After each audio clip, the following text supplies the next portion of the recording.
My name is Mark R. LePage, and you are listening to EntreArchitect Podcast, where each week I speak with inspiring, passionate people who share their knowledge and expertise, all to help you build a better business as a small firm entrepreneur architect. Today's guest is Jeff Lusin, partner at 45 Architecture, a firm known for thoughtful work rooted deeply in place and people. Jeff is a third-generation business owner whose path to architecture blends craft, art, and entrepreneurship. From early exposure to his grandfather's shoe shop to a lifelong practice as an oil painter, Jeff believes architecture should make an impression beyond function. His work reflects a commitment to community and to building a firm that values people over projects. This conversation is about design, business, and the tensions that shape them both. Jeff Lusin, welcome to EntreArchitect Podcast. Thanks for having me here. I'm just excited to be a part of the conversation. Yeah, I'm excited to have this conversation. You are a business guy, I'm a business guy, and we're both architects. And so this should be an interesting conversation. I love talking about business and specifically business and architecture. So I want to hear all about 45 Architecture and how it started and what you're doing to make it successful. But before we do that, I want to know more about you. What's your origin story? When did you discover your passion for architecture, and who or what inspired you to get started? Yeah, absolutely. When I was young, I didn't even know what an architect did, truthfully. My parents were in the medical field, and so they knew more medical, and I knew more medical terminology than construction technology and terms. But it was really in high school, I thought I wanted to design and engineer cars and bikes and skis.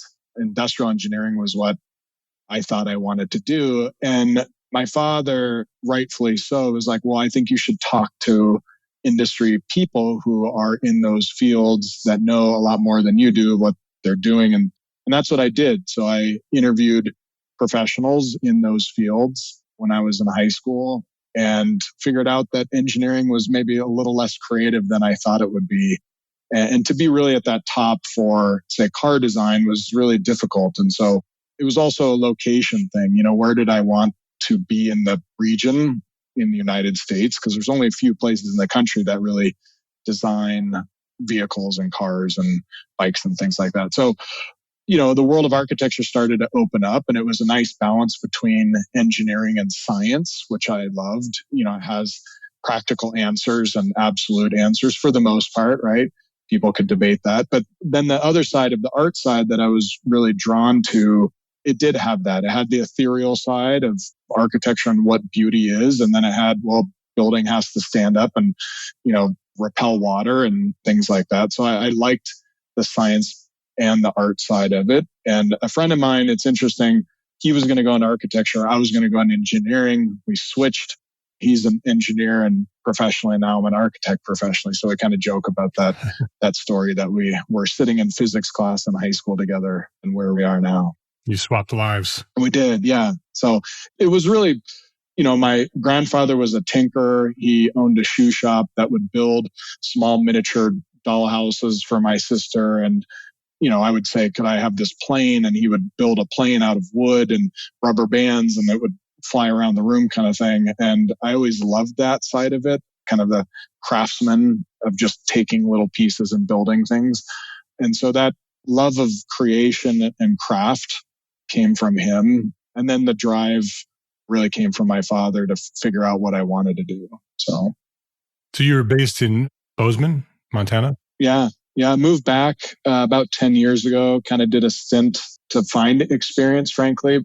Montana, up until about 15 years ago, was pretty quiet for architecture, in fact. Yeah. There were some architects here doing some great things, but it really kind of exploded in the last 10 to 15 years and afforded, you know, a lot of us had to move out of Montana to be kind of professional architects, engineers, lawyers, whatever it was. And so did my stint on the West Coast, California, Washington, and Oregon, and then was able to move back kind of 10, 15 years ago. So you were born and raised in Bozeman? Born and raised in Bozeman, and then, you know, I had to find my way before realizing how special this place is. Yeah. Did you think you were going to go back, or did you think once you left, you were going to stay out on the West Coast? I thought I would stay out, truthfully. Yeah. I've always loved kind of the energy around cities and, the architecture and the movement of people and ideas, right? San Francisco is where I ended up out of school. And that was a great place for that, right? Startup cultures and, big companies doing big things. And, you find different values in different points of your life, right? So started a family, and raising families in Montana there's nothing better. Is that what drew you back? The idea that you wanted to raise a family? And yeah, I think the appreciation of small town, you can affect your small town. I wanted to get really involved in nonprofits and affect my community. I think that's one thing in a big city, it feels a bit daunting, is to affect your community. In a small town, as an architect, I was doing custom homes and wineries in San Francisco, and I really wanted to get into a different avenue of doing more community-based work alongside, building somebody's dream. But there's nothing better than watching my kids interact with a library that we just, helped open last year, right? That's cool. That's really why I got into architecture. If it was for the money, I would have been a hedge fund manager, right? And we do this for a reason. I think getting into that really paid off emotionally more than anything. I heard you say in your intro that you were originally interested in car design. So Were you a car guy? Was your family into cars? What was the inspiration for car design? I think, the old 90s Lamborghini hanging on the wall, right? Like Countach. The Countach, right? The classic, magazine fold out poster. It was started from that, but I think it's just the beauty of the sleekness and the engine. It's like engineering and art, right? I think great cars. My dad had a muscle car growing up, a 69 Mustang, cool. Cherry red. And it was that blend of engineering and design. And I really love that something is really well engineered as well as beautiful. And I think those two things are really difficult and way more difficult than people give credit for. Yeah. I call it kind of the iPhone revolution, where people didn't appreciate engineering and design until the iPhone came out truly, because once it was kind of mass adoption that good design matters.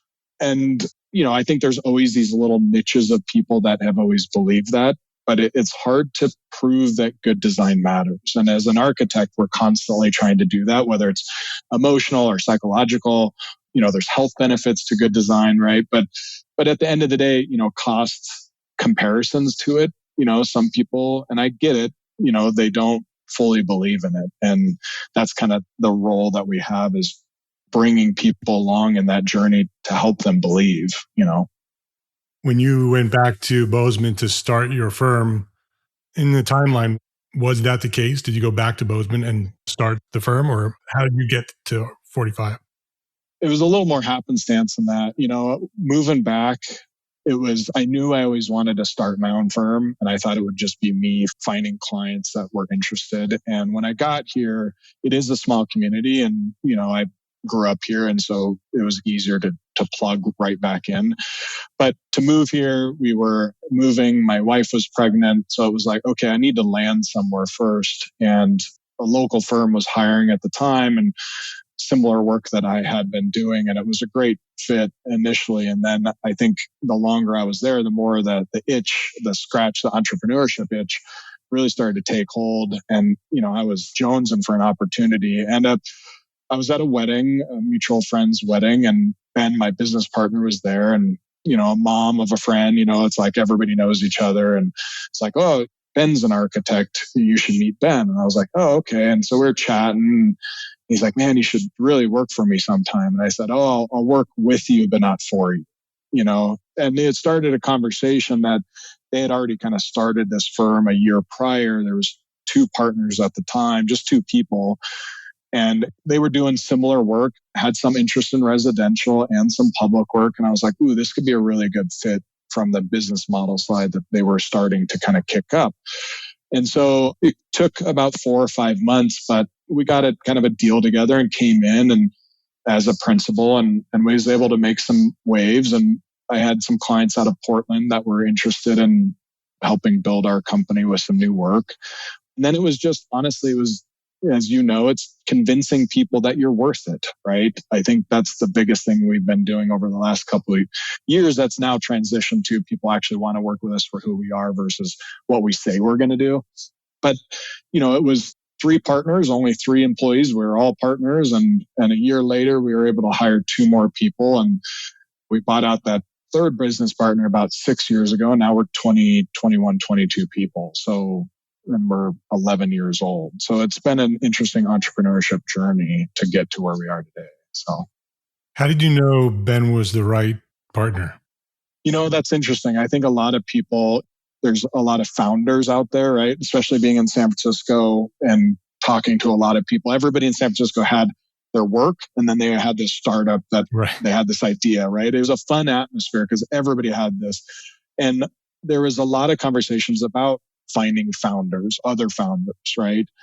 And Ben had already started this thing that was kind of interesting. And I think personality wise, I think we were going to get along. I think what's interesting is really diving into how people work. I don't know if I took as much ownership to figure that out early on. We've had to figure that out kind of over the last 10 years of that working relationship.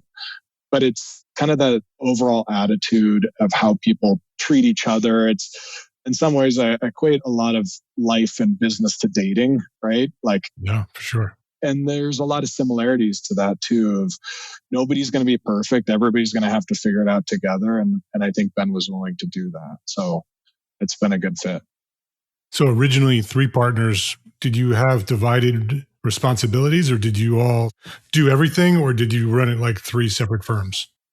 Yeah, we kind of all did everything. I think we came in a bit ignorant on how that was really going to work on the roles and responsibilities, right? When you're 3 people, you're just like doing everything to just get the job done, right? Everybody's kind of doing their own tasks in some ways for certain projects. And then we would come together for, say, chasing a larger public project that we had to propose on and then interview. And we each had our certain strengths. And then I think as the firm grew, those individualities became heightened, or that came to light more of those roles and responsibilities. And so we've even, now that we're even 21 people, we've actually gone back through and dialed in those roles a lot more. We just went through the system EOS, right? Through the book Traction.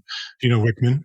Yep. And so we just spent the last year kind of evolving our company into that process, which has been really, I think, really helpful to create roles and have those accountability matrix aligned, because as you get bigger, people think everybody's going to do something else, and it usually doesn't happen, right? So having that clarity is really helpful. Do you have that clarity now between you and Ben? Do you have specific responsibilities that you each are responsible for? Yeah, now we do. Any of that early tension, say early in building a company, a lot of it is that you're trying to communicate, but a lot of times you don't know what you don't know, and you don't know what you're good at in running a business, because I didn't come from running a separate business and then into this business to say, here's my strengths, here's my roles. We were in our early 30s at the time. And so we're like, okay, well, I think this is important, and I think that's important. And our business plan kind of constantly shifted, and then it started to work. And so we kind of leaned into that business model, but lining out those roles was really important, right? And as you grow and as each person, you start to burn out in some ways, because there was a lot of moments there where I was running around doing lots of different things that, frankly, maybe I shouldn't have been doing as part of my role, but it needed to be done, right? Like, there's a new computer and a new staff person starting Monday. I have to set the computer, right? I got to install all the programs. I got to get the email set up. But, I was doing that 9, 10 at night the day before that person's starting. And eventually that's not good for the business, right? You really have to almost protect yourself. That's something over the last 5 years I've really had to evolve into, is almost protecting my time, right? If somebody wanted a meeting, boom, I would be available. And good and bad, I've had to say no a lot. And that's a hard lesson, because I want to help and I want to jump in and just fix things, but I can't be doing that all the time. What other lessons did you learn on those early days? What mistakes did you make that you would have done differently if you had a second chance? I would have spent a lot more time on those roles to say, hey, what are we doing? Where are we going? It's always, hindsight's always 2020 to say, oh, well, we're building this bigger thing. At the time, it was like, okay, if we could get to 5 people, that would be really successful. If we won this one job, that would be really successful. And we tried to spend some time on doing early retreats to have those conversations. But I don't know if I knew enough to then put enough importance on that to say, what exactly are you doing each day versus what I'm doing? Because we really need to line this stuff out so that we are successful. And I think those early conversations that are honestly really uncomfortable, personality, traits come into play, people's work ethics come into play, their families come into play. But if you don't do it, it only gets worse. And I think EOS kind of pulls that out of you, that you have to do that. We did that early on. That created a different firm, and we ended up buying out that business partner 6 years ago, partly because we had to kind of go through that emotional reckoning or reconciliation of that. EOS has done that almost fine-tuning for us in the last year, but that's kind of the advice, is having those really tough, awkward conversations that keeps you up at night, and everybody has them. You got to voice them. And the level 10 meetings that we've been having to have those issues, we just put it on the issues list, and then we just talk about it. We've been able to have a lot more frank conversations than we've ever had because of that. So even creating metrics or mechanisms to have those conversations, sometimes even that's helpful. Yeah. I wish I would have spent more time on that. Sometimes finding those frameworks like EOS early on is helpful, but also, sometimes I think, having done this for so long and talking to so many different people, sometimes you just have to walk through the storm to get to the clear sky, right? That you have to go through the pain and learn the lessons, because you just don't know. You just don't know what you're doing. Yep. And you learn as you do it. As much as you want to read and study, at the end of the day, you do have to experience it. And I think some of those struggles, those battle wounds that you carry on, gives you wisdom, and then that wisdom you can share. And I agree with you. Even if we had a system to have that, I don't know if it would have really mattered, because, the ignorance is a bit helpful because you're just going in trying to figure it out. I think paying attention to it is the wisdom part, is now that you've been doing it longer, and probably the other people you've talked to, it's helpful to start paying attention to those little intuition pieces that come up that you're like, maybe we should spend a little time on this. Employee development. I mean, we've looked at it all, and it's all important in its own right. But having that strong leadership is going to be helpful long term. Yeah. So for you who are listening, definitely find a framework, right? Yeah. Whether it's EOS or eMyth Revisited, read something, put together some sort of framework, but don't get frustrated when the framework doesn't work, right? Because a lot of it's just a matter of doing it and seeing how it works. And then you'll come back to that later, knowing that it's there. The other thing I would say with that is, don't get hung up on the framework. A lot of times, like as entrepreneurs, we love process inherently, because it's like, right, oh, I need to do this in order to do that. I get a lot of questions now of like, well, what lawyer should I have? Or what accountant should I have? Or what framework should I use? And in some ways, I'm like, just go do the work and pay attention to the framework, and right, when you need a lawyer and when you need an accountant, but don't try to get everything set up to then build a business. I think, you have to bootstrap it in some ways to say, go find the client. That is your first and only goal in some ways. And then let the other stuff feed into that. But if you don't have clients, there's no point in finding an accountant or finding a lawyer or building a framework, right? Right. It's kind of causation. You really have to get into it. Yeah, exactly. Let's take a quick break to say thank you to our sponsors for their support of this episode. This episode of EntreArchitect Podcast is supported by WeCollabify, one of our trusted allied partners. As this community has grown over the years, one thing has become very clear to me. The partners we choose matter.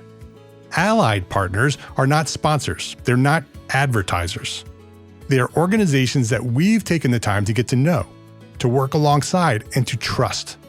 They understand the real pressures of practice and the responsibility that comes with leading a small firm. WeCollabify earned that trust by helping small firm owners address a challenge that sits at the center of long-term firm health, building capacity in a way that supports people, not just projects. Their insourcing model brings skilled design, BIM, and technical professionals directly into your team. They work in your time zone, inside your systems, and part of your day-to-day workflow. That integration allows firms to add capacity when it's needed, scale with intention, and grow without sacrificing culture, leadership focus, or quality of life. If you're thinking beyond short-term fixes and focused on building a firm that lasts, I encourage you. Go learn why WeCollabify is one of our trusted allied partners. Visit wecollabify.com/EntreArchitect to learn more. That's wecollabify.com/EntreArchitect. Gain lessons learned and credits earned with Arcademy, ARCAT's continuing education program. Listen to popular episodes of the Detailed Podcast and earn AIA-approved HSW credits. Yes, you heard that right, HSW credits for episodes of Detailed Podcast. Listen to an episode, check out the learning objectives, and use what you've learned while listening to take the course. The program is free, it's simple, and can be found at arcat.com under the Resources tab. Or just go to arcat.com/Arcademy. That's arcat.com/ARCATEMY. That's arcat.com/Arcademy. Please visit our sponsors today and thank them. Thank them for supporting you, the EntreArchitect community. So what does 45 Architecture look like today? You mentioned you had 20 employees somewhere around there. What type of work do you do and who do you serve? Yeah, so we serve our surrounding community in the state at large. Montana is a fairly small population state, so a lot of the work we do travels around the state. We do, fire station we're currently on. We're on a resort project, library, community center, athletics, athletic master plan for the local university here. So we do a lot of that community work, and then we also do some hospitality and custom homes. A lot of the people that we work on their homes with are people moving here. There's a lot of people still relocating to rural areas, and they want the Montana lifestyle where you can be on the mountain skiing in 20 minutes or be on a hike in 20 minutes and still get, a coffee and a cocktail or après ski kind of thing. So, and there's a large university here, large for Montana, I would say. And so, I think we're 16,000 students that come into a town about 55,000. So it's a big college town in some ways too. So it's, as our clients who move here say, they were really looking for a town under 100,000, outdoor focused with a university and a good airport. And we kind of hit all those four pieces. Those four things is what we see most. Yeah. And as it grows, it changes. Yeah, absolutely. Yeah, absolutely. Yeah. There's more architecture. Yeah, exactly. Yeah. I grew up in the New York metropolitan area, but now I live in the Charlotte region. Yeah. In Charlotte, in North Carolina. And when I first started coming to Charlotte to visit my brothers, and my wife's brothers were down here 30 years ago, it was a totally different place. So it was this country city.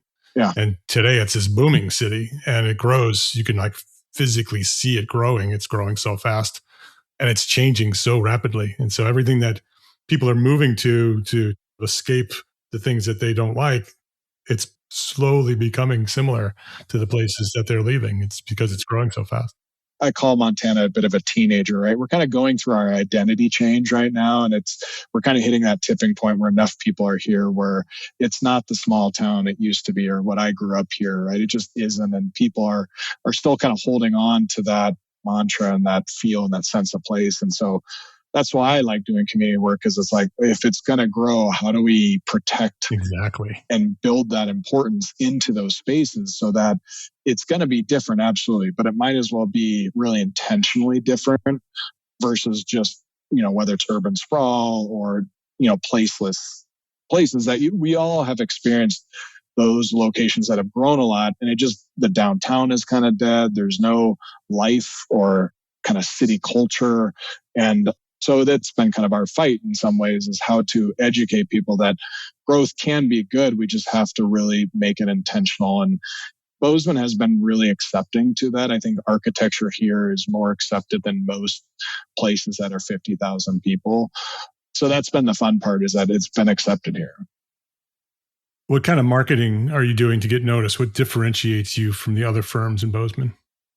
Yeah, at the end of the day, it's referrals, right? I think we build really strong relationships with our clients. And, these are large purchases and large decisions that people make. And they're going to ask their friends and family, and our name will get around long enough that you're like, oh, you should at least talk to Jeff, right? You should at least talk to Ben or whoever in our company.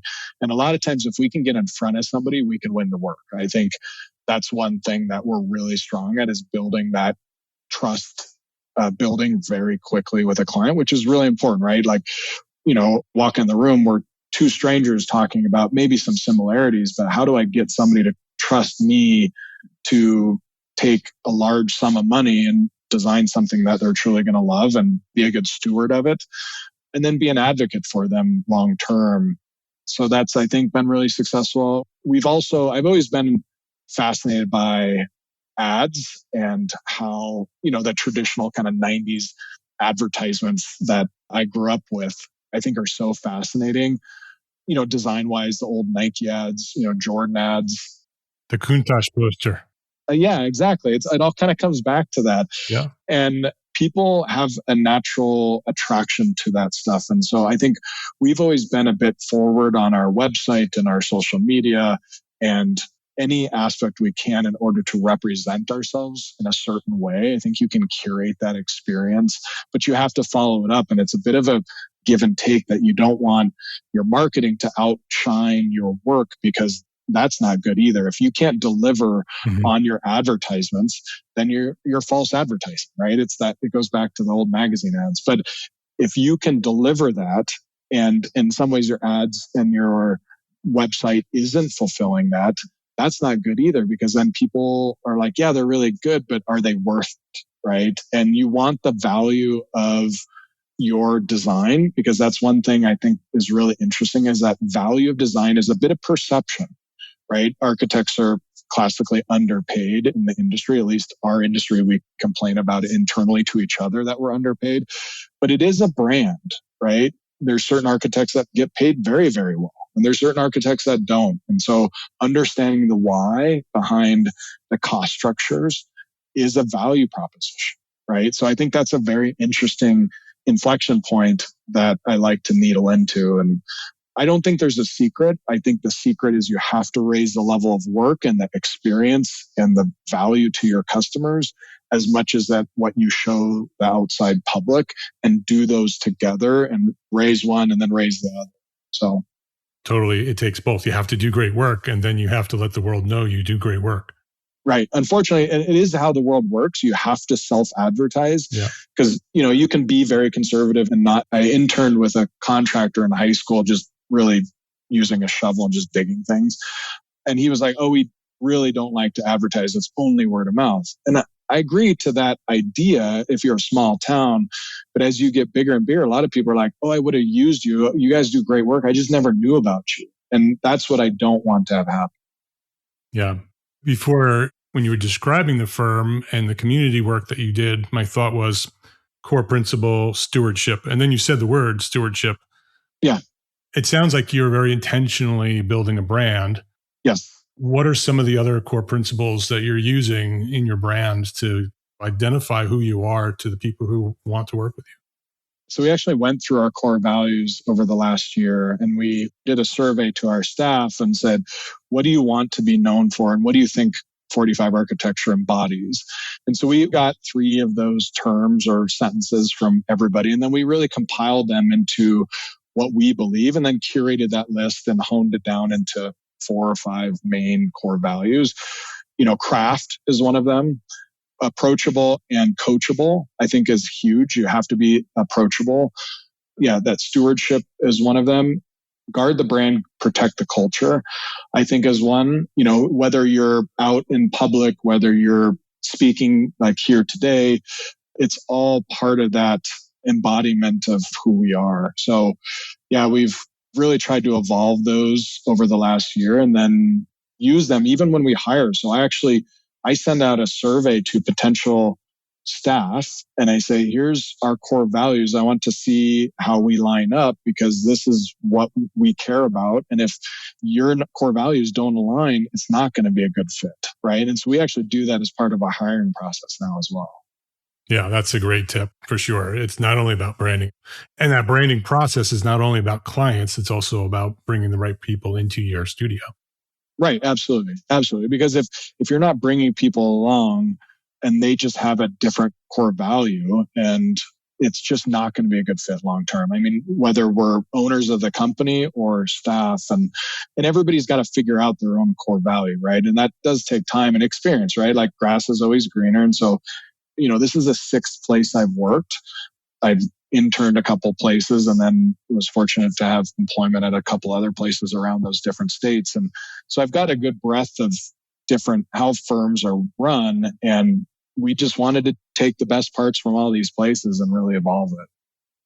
Looking back at those early days when you and Ben first started and what you've accomplished today, what would you say you're most proud of? What I'm most proud of, I'm most proud of the accessibility and the attitude that we had as owners to our staff and clients. I think people say they care and that they listen, but I think there's this excitement and caring that I think we really embodied, where we really wanted to be involved in that life of whatever they were creating. And it became very emotional in some ways. And that's kind of good and bad. Mm-hmm. It's bad because, when projects don't go well or a client, it's not a good fit long term, you take that very personal, but it's also that kind of Montana attitude, right? We always say Montana's like the experience of if you drive off the road in a snowstorm, that somebody's going to stop and get you out. And it doesn't matter who they are. It doesn't matter what kind of car they drive or what kind of car you drive. It's just neighbor helping out neighbor. And I think that's the attitude that we carried early on, is kind of what would a neighbor do, Mm-hmm. And we loved it, right? And we still do. I think a lot of clients that come to us just get really excited because we are personally excited about their journey and their vision and carry them kind of through, we're right next to Yellowstone Park. So the analogy is like be that tour guide to that vision and guide them along the process. Yeah, that's awesome. Looking ahead, what's the future look like for 45 Architecture? What are your plans? Yeah, absolutely. We're really intentional in that, right? So through our planning, we have our 1-year plan, our 3-year plan, and our 10-year plan. That intentional growth is what we're really striving for, say, this year. This year is really to be intentional in the clients that we take on. In 21, we all had lots of clients and we all probably burnt ourselves out in some ways. And so now we're kind of reflecting to say, how can we do a better job per client instead of more clients in general? And so it's that intentional growth or that system growth, right? Whether it's budget systems, customer service systems. So that's kind of the next year. I think what we want to do as a larger group, I'd love to bring in an intentional growth on homes in different states. We're working on probably homes in 3 or 4 different states right now. I'd love to grow that over the next 3 years to 8 to 10 different states. And I think we can do it. And then I think it's just building our leadership team. I'm in early to mid 40s and we really want to have our succession plan in place in the next 3 to 5 years to really build that leadership team and to start delegating even more. That 10-year plan, how big do you imagine you'd get? It's not employees. I think it's quality of work. Mm-hmm. If we grow, it's growing intentionally. I think we wouldn't want to be over 20 to 30 people per location. So I think we would look at a different location if it came to that and we were successful, because it does change the dynamics. I've worked for firms that were 200 people and you almost know less people at 200 people than you do when you're a 20-person office. And I love that small workshop. We have this really cool yearbook we have every year called Workshopped. And we kind of create, that process that we do in that year within this book, this annual. And I love that feeling, that crafted feeling. And it's really hard to sustain when you're, 100, 200 people. And each office, I think, can have their own space. But that's kind of the intentional growth we have for this, 1 to 10 years. Yeah, I love it. as we wrap up here, you are obviously a business owner, an entrepreneur, interested in business. So you've actually studied it as well.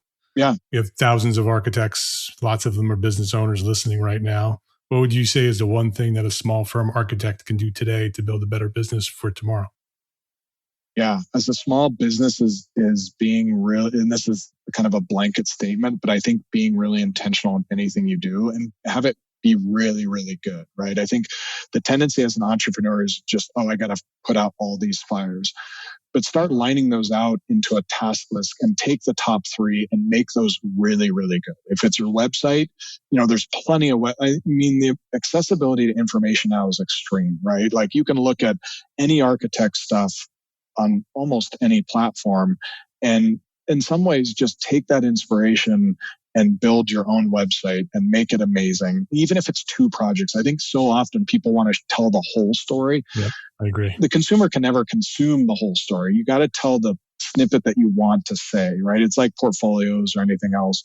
And then from there, you just go on to the next item to say, the whole thing of a mission statement. I think that's good. But I think it's just like, what is your differentiator in the market? Right? I think what is going to make you special, and thinking a lot about that. Simon Sinek's Start With Why, I think is a great book.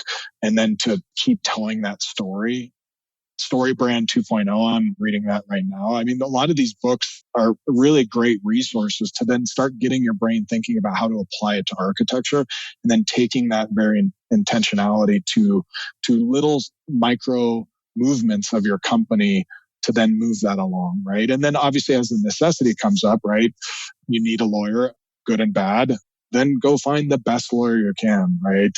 And that will keep evolving your community of assets forward. And eventually people are like, well, how did you get to where you are? And you're like, man, it's a lot of small moves. It's a lot of small moves. So I guess a lot of small moves is my advice. I love it.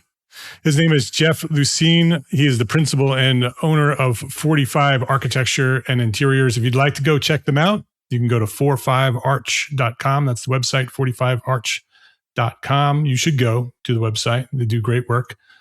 And I love the stewardship. I love that you are very focused on your community, that you've gone back to Bozeman, and that you are intentional about the work that you do so it doesn't grow out of control, right? There are people like you in Bozeman who have that family connection to the generations of Bozeman. And so you are stewarding the architecture that's being developed there and the development.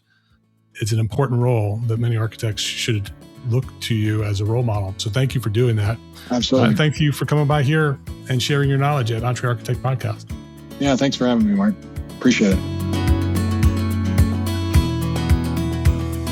If you enjoyed this episode of EntreArchitect Podcast, please share a link with a friend, because that's how we've continued to grow and serve thousands more small firm architects just like you. Thank you to our sponsors for this episode. Links to the sponsors and all the resources we discussed today, they are all available in the show notes for this episode at entrearchitect.com/podcast. EntreArchitect is a proud member of the Gable Media Network. It's the multimedia network moving the architecture, engineering, and construction industries forward through the power of storytelling. You can earn AIA continuing education credits by listening to select episodes of this podcast and many others at gablemedia.com/members. And if you are a small firm architect, listen up. Join us today at EntreArchitect Network. It's the worldwide community for entrepreneur architects. We've been around since 2012, and our basic level is now free to join. Yes, you can join EntreArchitect Network for free. And that gives you access to valuable business resources and our global community of architects. And you can upgrade anytime for live coaching, AIA-approved training, and mastermind support. So visit entrearchitect.com to learn more and to get started. My name is Mark R. LePage. Thank you for listening to the EntreArchitect Podcast. Love, learn, share.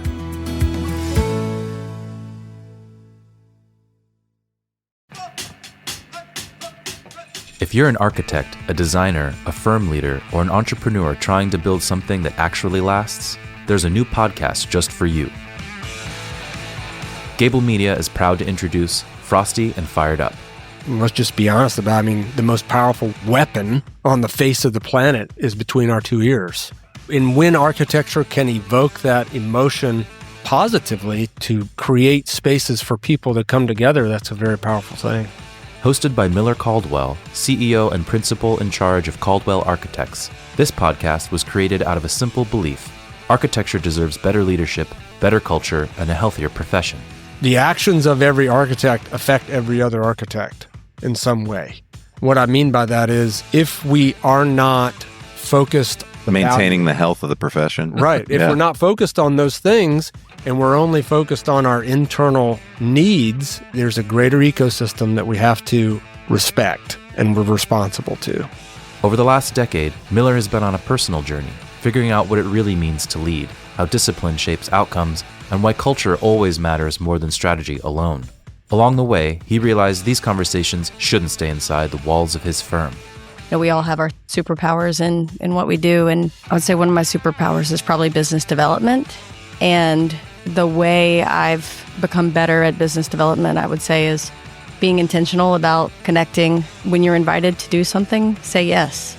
Frosty and Fired Up shares honest conversations about the things architects don't always say out loud: ownership, accountability, wellness, mindset, money, leadership, and the hard work behind meaningful design. Unfortunately, architecture is a slow art. It takes a long time to produce. It takes many years to get good at it. His decisions are what take the longest time. It's not the drawing, usually. You'll hear conversations with people who challenge and sharpen leadership, helping push the profession forward. This isn't about perfection. It's about getting better. One decision, one habit, one day at a time. That ultimately is the process, right? Focus on what's in front of you, what the priority is, and work your way through it. It is going to be hard because it's supposed to be. It's supposed to be hard because it means something. Subscribe now at the link in the show notes. Frosty and Fired Up, now available wherever you get your podcasts.